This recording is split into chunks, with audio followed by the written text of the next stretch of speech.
Hi everybody, in this part of our hair tutorial what we're going to do is we're going to style our hair with shaders.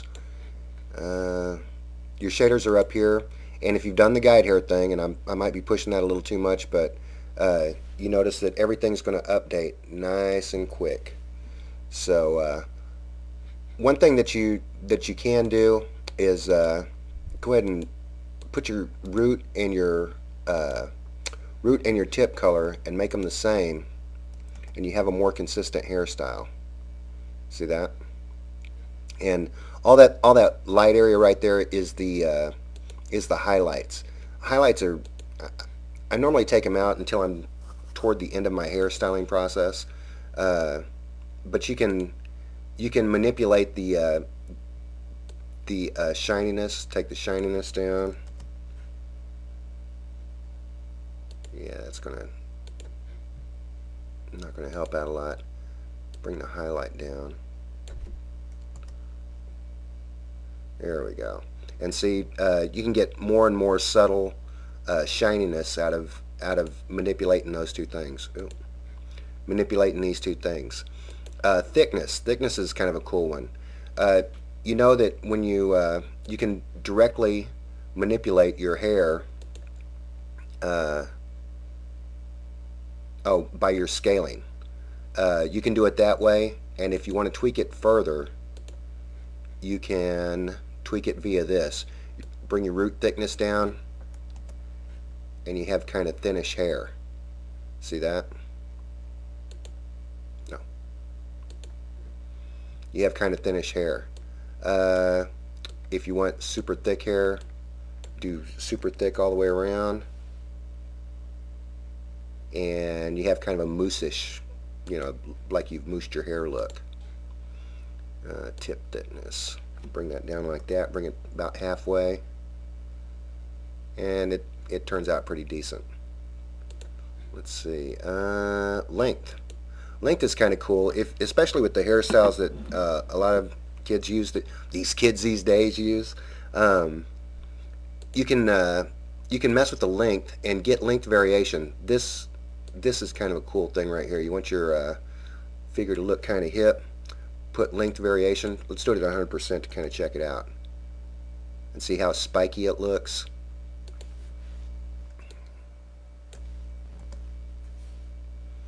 See that? That makes it look like that it's been clumped together and that kind of thing. Bring this down a little bit,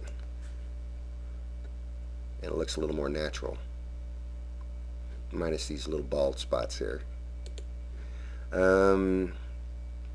Yeah, density.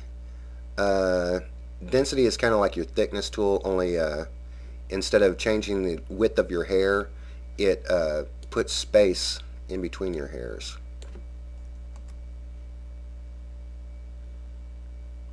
See how yucky that looks? You do the density in tune with with the amount of hairs that you have. Go to hair group. Let's do 15,000. Might take a minute to render, but see that? And I think I read somewhere that there's actually only like 10,000 hairs on your head. Wikipedia it, but I might be wrong, but 10,000 is normally, the most hair that I've ever needed on a figure, mainly because of the thickness and scaling tools and the density tool over here. Yeah, let's go ahead and bring the density back up. Frizz. Frizz is actually kind of like going to be your bed head thing. Things are just slightly off kilter a little bit. Yikes. Frequency scaling, let's bring that down. Let's bring the root up. Bring the frequency up. And see, even with auto update off, you can still get quite a bit of update.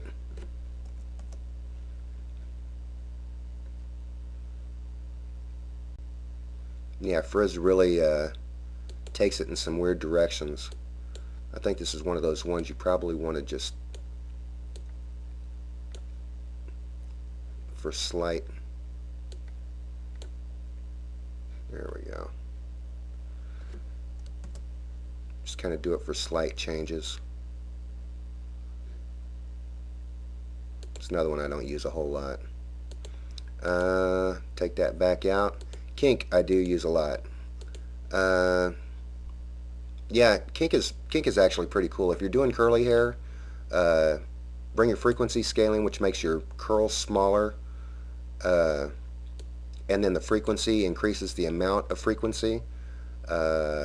Tip makes it curlier at the tip, straighter at the bottom if you're doing the root, but bring that root up a little bit, and you have some decent curly hair. See how wavy and kind of natural that looks? That's what you want. Now you notice that it's kind of curvy and that kind of thing, but you notice there's a little straight part right there. One of the things that you can do to your hair is increase the segments. This is going to help your curliness out a lot. Let's do 10 segments. Now check this out. Watch this area here. See how that's smoothed out, and everything kind of goes back. This is kind of a cool thing. And now if you want to add just a little bit more curliness to it, you can tweak it manually. And you notice by adding those intermediate guide hair points, when you manipulated it with this tool, there are a lot more curves in there. When you have 4, you know, it doesn't curl as much. Okay, so we got our kink shader. Wave is kind of like the big brother to the kink thing. You can have a little bit of variation in your hair. Yikes. You have a little variation in the hair, and you can kind of manipulate it a lot. These phases are probably I've never really done it, but phases normally time, so I think that that animates. You can probably get wind-blown hair out of that. It probably, you know, waves as it gets going. I should have made out an example of that, but I don't know for sure, honestly. So, and it's another one where you can jack with the amplitude, the frequency. Too much of it's going to really put a little nap in that head. See that?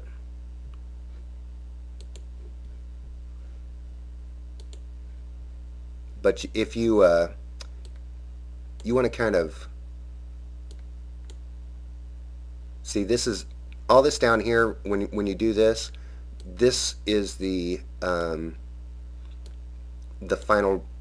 This is how you can measure the final result right there. It takes everything you've done at the bottom and then messes with it at the top, and you see there's not really any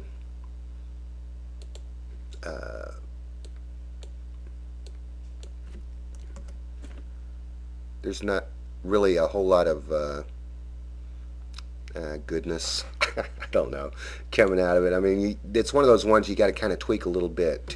Extreme measures on it are going to really probably send your hair in a different direction. So I would use this with caution, and try the phase thing too over time. I'm going to after I get done doing this, because I'm pretty sure that has to do with some animatable properties. Okay, and clump. Clump is kind of if you want to put parts in your hair, if you want to segment your hair out.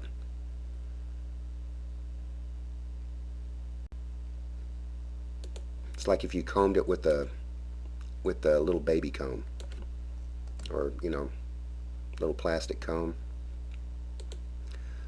Let's see, let's kind of segment these out a little bit. 10%, let's do 50%.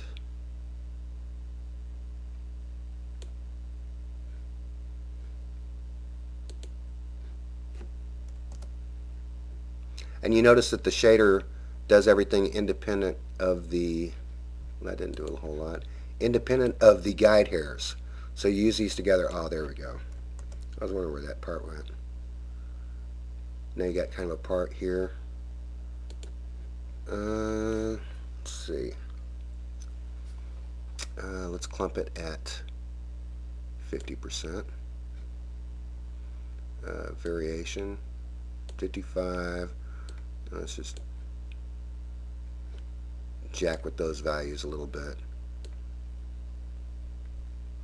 See how combed that looks?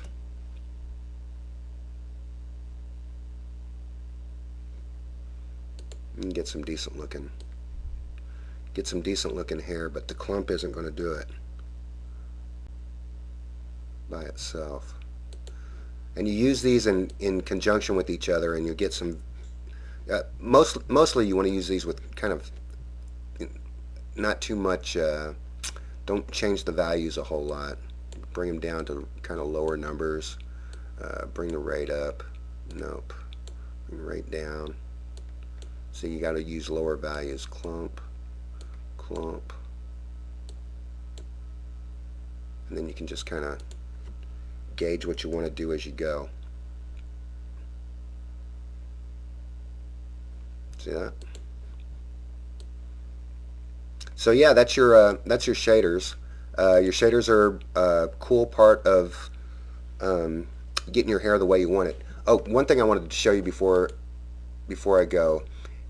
There's a small range that hair color comes in, and it's normally around here to around here, and then values up and down the scale like that.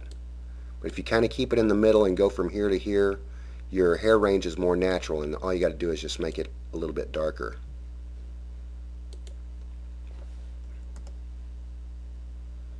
And everything looks kind of natural there.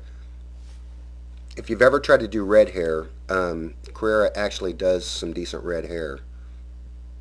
Let's go ahead and make our root color kind of dark.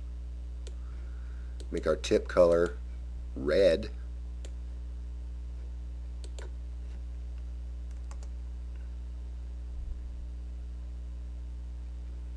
Yeah. And these are things that you'll want to tweak a little bit. Oh, color, color, copy, paste, and then you can make that a little bit darker if you want to. It's kind of on the extreme end, but you kind of get the idea. There's a small range of natural colors for hair color. Just FYI, just so you know. See how consistent that looks? So yeah, that's your hair shaders. Tweak them, play with them. They're a really cool part of your Carrera toolbox, and it just helps make your hair that much better. You start with the guide hairs, work your way up to the shader, and you'll have some fairly decent hair. So anyway, that's it for this time. I'm Cripeman, and I'll talk to you again later.